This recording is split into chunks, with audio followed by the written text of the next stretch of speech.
You're listening to the Dead Presidents Podcast. And this is the top 5 tragic presidential child deaths. 5, we're about to take a dive. 4, in the presidential lore. 3, who will not like me? 2, we're about to tell you. 1, the show's now begun. Hello and welcome to the Season 2 finale of our top 5s here on the Dead Presidents Podcast.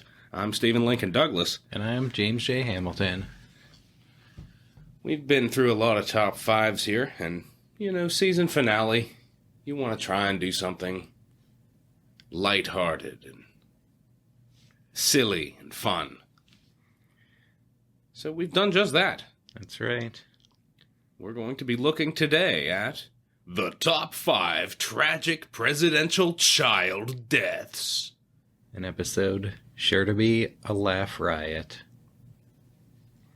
And this, of course, we had to limit ourselves, as lots of presidents' children have died, this episode being limited to ones who died while the president was in office as president, or, in one case, as president-elect. That's right. Quite a slew of tragedy going on with these first families. That's true. Pre- and post-presidency. So, yeah, we've had to narrow it down here. And that being said, this is the top 5 tragic presidential child deaths. Number 5. Mary Jefferson Epps. Yep, Thomas and Martha Jefferson had 6 children together, but only 2 survived to adulthood. A son and 3 daughters died before their 3rd birthdays. Martha herself didn't live to see the death of her last-born child because she died from complications from the birth.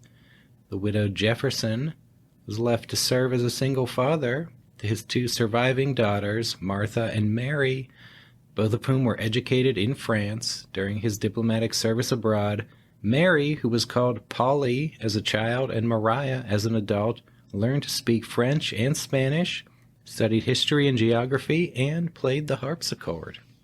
Boy, already, in the Jefferson family, such demise, much deathly. In 1797, at the age of 20, she married John Epps, who was her cousin and a fellow member of the Virginia plantation aristocracy. John Epps was elected to the House of Representatives in 1802, while Thomas Jefferson was president, and Mary's family lived in the White House for part of the year, as did her older sister Martha, whose husband was also elected to the House. Sounds like one big happy family in the White House. Indeed. While Martha had 12 children, with 11 surviving to adulthood, Mary unfortunately inherited her mother's luck in childbearing. She suffered several miscarriages, and her first daughter died as a newborn. She had a son, Francis, who would live to old age, but in February 1804, during her father's presidency, she gave birth to a namesake daughter, Mariah, who was born sickly. Mary herself suffered complications in childbirth and never recovered. As her health declined, Jefferson wrote to Secretary of State James Madison that Mary's, quote, distressing situation disables me from forming any opinion on the subject of presidential business. Mary died 2 months after giving birth on April 17, 1804, at Monticello. Jefferson's son-in-law, Thomas Mann Randolph Jr., wrote, quote, how the president will get over this blow I cannot pronounce. He passed all last evening with his handkerchief in his hand. Jefferson evidently sought consolation for the loss in the arms of Sally Hemings, who gave birth to a son, Madison Hemings, 9 months and 1 day after Mary's death. There you have it. Mary's death also prompted Abigail Adams to send Jefferson a letter of condolence, the act which reopened the lines of communication between Jefferson and the Adamses and enabled them to rekindle their friendship in later life. Jefferson suffered another tragedy in February 1806, when Mary's daughter Mariah died at the age of 2. One of Mary's nieces later wrote, quote, my aunt, Mrs. Epps, was singularly beautiful. She was high-principled, just, and generous.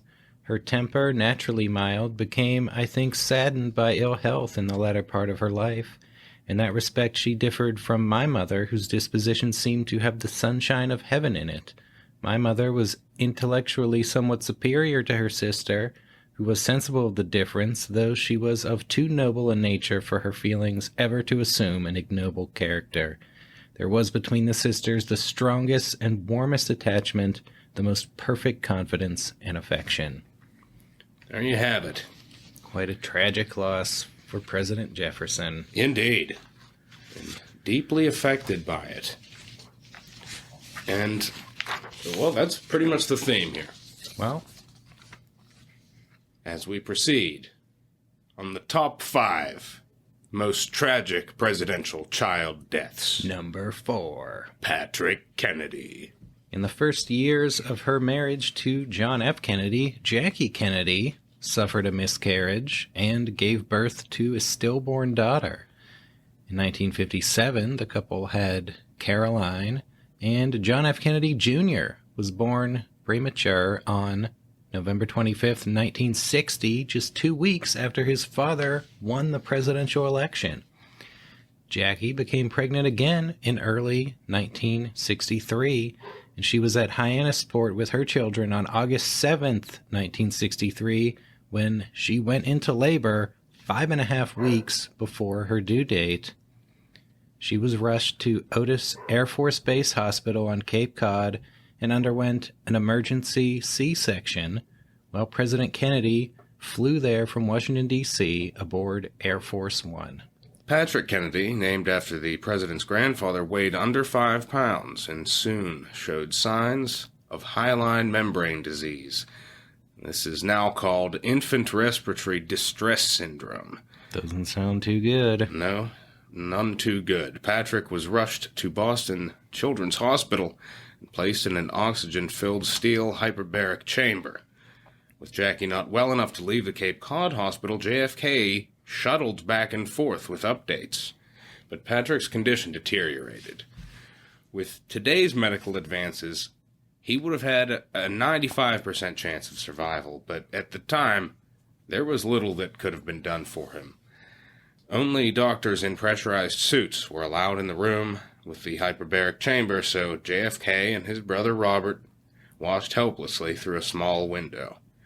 When the doctors realized the baby was nearing his end, they took him out and let JFK hold him while he breathed his final breaths. He died August 9th, just 39 hours after his birth. JFK said, quote, "He put up quite a fight. He was a beautiful baby." There was a small private funeral, but Jackie was still in the hospital and could not attend. Those close to the Kennedys said that Patrick's birth and death brought the couple closer together. Secret Service agent Clint Hill wrote in his memoirs, quote, "After the death of Patrick, the other agents and I noticed a distinctly closer relationship openly expressed between the President and Mrs. Kennedy. I first observed it in the hospital suite at Otis Air Force Base, but it became publicly visible when Mrs. Kennedy was released from the hospital and they came out holding hands. It was a small gesture, but quite significant to those of us who were around them all the time. Prior to this, they were much more restrained and less willing to express their close, loving relationship while out in public.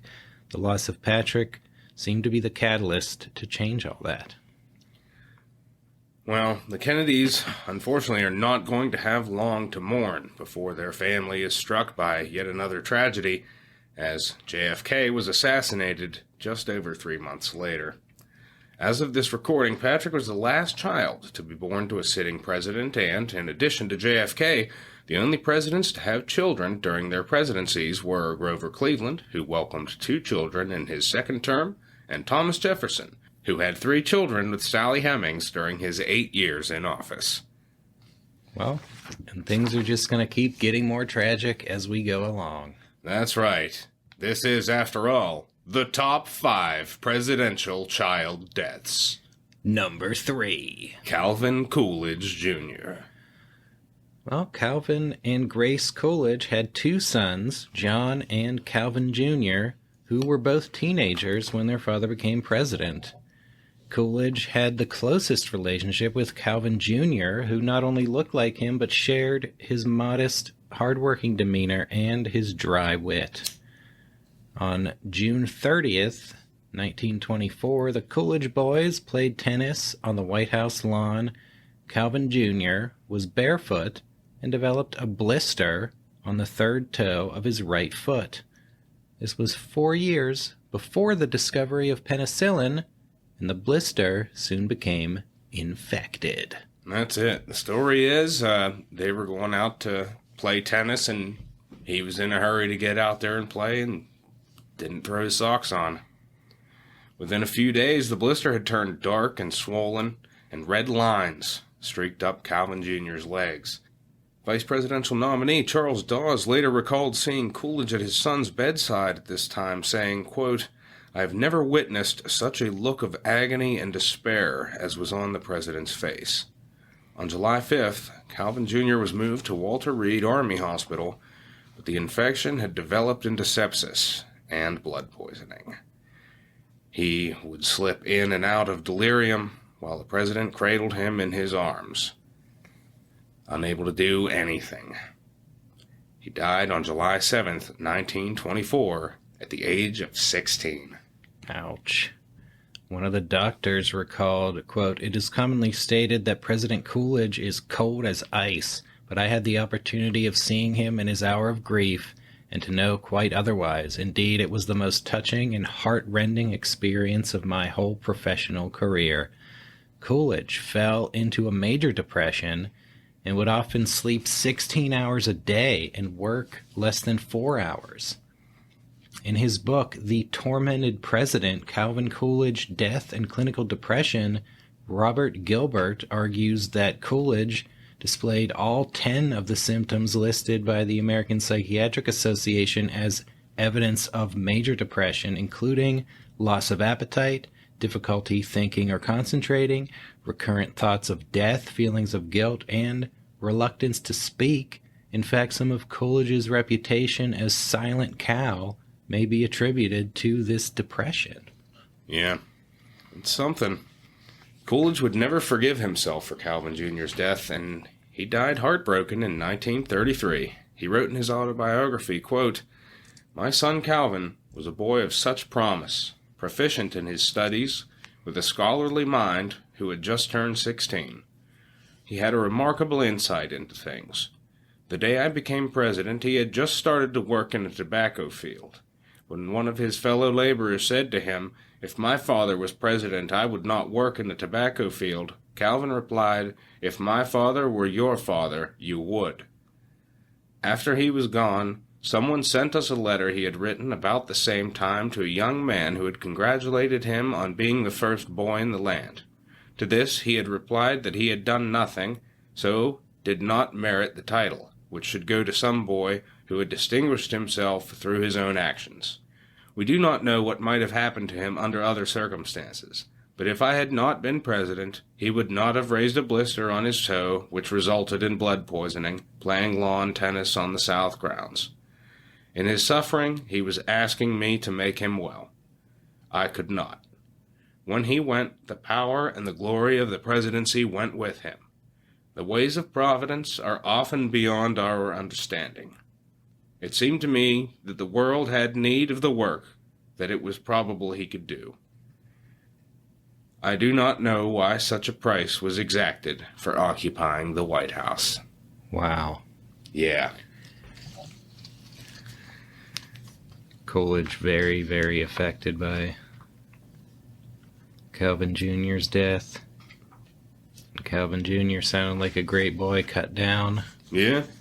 before his prime. Could have done great things, which may become a theme in the remainder of our top 5.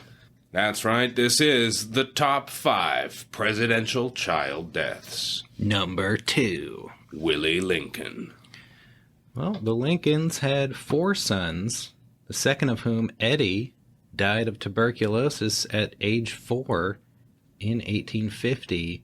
Their third son, Willie, was said to be most like his father, intelligent, kind, sensitive, and full of promise.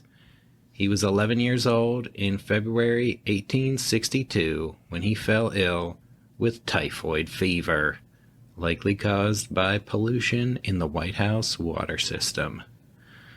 Over the course of 2 weeks, Willie's condition worsened, and the Lincoln's youngest son, Tad, came down with the same illness. While Tad's condition stabilized, Willie became weaker and weaker. With the Civil War raging around him, President Lincoln was unable to focus on his duties and did little work. That's it. I mean, you're the president, but you're also a parent. Mm-hmm. And that's tough to juggle. Willie died on February 20th, and Lincoln said to his private secretary, John Nicolay, quote, "Well, Nicolay, my boy is gone. He is actually gone," and burst into tears. He was devastated by the loss, saying, quote, "My poor boy, he was too good for this earth. God has called him home. I know that he is much better off in heaven, but then we loved him so much. It is hard, hard to have him die." He later said, quote, "Since Willie's death, I catch myself every day involuntarily talking with him as if he were with me." He visited Willie's crypt frequently, and it was said he would hold the body in his arms, though some historians doubt the veracity of this claim. Very tragic death, one that has been featured in literature in a somewhat slightly fictionalized version, of course, in the book Abraham Lincoln, Vampire Hunter. To quote from the Wikipedia plot synopsis of that book, a vampire assassin sneaks into the White House and kills Lincoln's son Willie. Henry, who I think is a vampire, appears at the White House and offers to turn Willie into a vampire so that he will, quote, live again, but Lincoln is unwilling to allow it, despite being very tempted. Enraged, Lincoln banishes Henry and all other vampires from the White House and refuses to speak to any of them ever again. Well, there you have it. Putting all sides forward. Yep. And as devastated as Abraham Lincoln was, Mary Todd Lincoln, even more devastated. She was bedridden for 3 weeks, did not attend the funeral, and her husband had to hire a nurse to take care of her. She never again entered Willie's bedroom or the room where he was embalmed. Entertaining at the White House ceased for a year, and Mary wore only black until January 1865. Mary's griefs multiplied with her husband's assassination and then Tad's death in 1871 at age 18. She never fully recovered from these tragedies, which greatly contributed to her #1 placement on our list of top 5 troubled first ladies. And speaking of events that brought on the troubles of our top 5 troubled first ladies, It's the top 5 presidential child deaths. number 1. Benny Pierce. Yep, Franklin and Jane Pierce had 3 children. Their first son, Franklin Jr., died 3 days after he was born. Their second son, Frank Robert, died at the age of 4. Man, of this top 5, the Coolidges are the only ones who didn't have pre-presidential child deaths as well. That's it. Well, the Pierces, they had a third son, Benjamin Pierce. He was a bright boy. He had great potential. He was the light of his parents' life. Jane, who despised politics, was only persuaded to accept her husband's presidential nomination when he argued that if he became president, it would greatly enhance Benny's prospects of success in life. That's right. Benny Pierce is 11 years old when his father Franklin wins the presidential election in November 1852. The following month, Jane's uncle passed away, and the Pierce family traveled to Boston for the funeral. On their way back to Concord on January 6, 1853, their train car derailed and rolled down a 20-foot embankment and landed on its roof. Pierce was badly bruised, but he and Jane survived. However, Benny was sitting alone in the seat behind them and had the back of his head literally sheared off. He was killed instantly. Pierce threw his coat over the body once he realized what had happened, but not in time to hide the gruesome sight from Jane. Now, in this accident, Benny Pierce was the only casualty. Wow. Well, his parents would never be the same again. They both suffered severe depression. Afterward, Jane wondered whether the accident was divine punishment for her husband's pursuit of high office. She was so devastated that she did not attend Benny's funeral and did not travel to Washington for the inauguration. She would spend most of her time as First Lady secluded in the upstairs living quarters. She didn't make her first public appearance as First Lady until 2 years into her husband's term, with her cousin handling most of the duties as White House hostess. Jane would write long letters to her dead son apologizing for her failings as a mother. Yeah, pretty dark cloud cast there. And, we mentioned that Benny Pierce was pretty bright. You may recall from the Pierce episode, but if you haven't listened to that, do it. But Benny Pierce writing a letter to his uncle saying, "Pardon the brevity of my letter, but my pen is full of anything but ink." Clever kind of things. Wow. So, yeah, that's going to throw a dark pall over the rest of Pierce's presidency and over the rest of his parents' lives. It's a leading factor in Jane landing at number 2 on our top 5 troubled first ladies, as well as Pierce's first place finish on our top 5 drunkest presidents. Upon leaving office, of course, he infamously said, quote, "After the White House, what is there to do but drink?" Jane dies of tuberculosis in 1863, Pierce hanging on until 1869, when cirrhosis of the liver, caused by his drinking, finally caught up with him. He died one of the saddest presidential deaths, with no family at his bedside, and no one to record his last words. Wow. If only Benny had been there, things might have been a lot different for his parents, maybe even for the nation. Yeah, you never can tell. I think all of these deaths, like any loss of a child, deeply tragic, but when you're in the position of being President of the United States, where does the line fall in terms of attentive parenting and presidential duty? Mm-hmm. It'd be a hard thing to juggle. Indeed. Well, that will bring us to the end of our top 5 most tragic presidential child deaths. That's just it. Very tragic. Speaking of tragic, we know you're all sad that this is the last top 5 of season 2, but don't worry. Unlike these dead presidential children, the Dead Presidential Podcast will rise again and be with you next President's Day. Thanks for listening.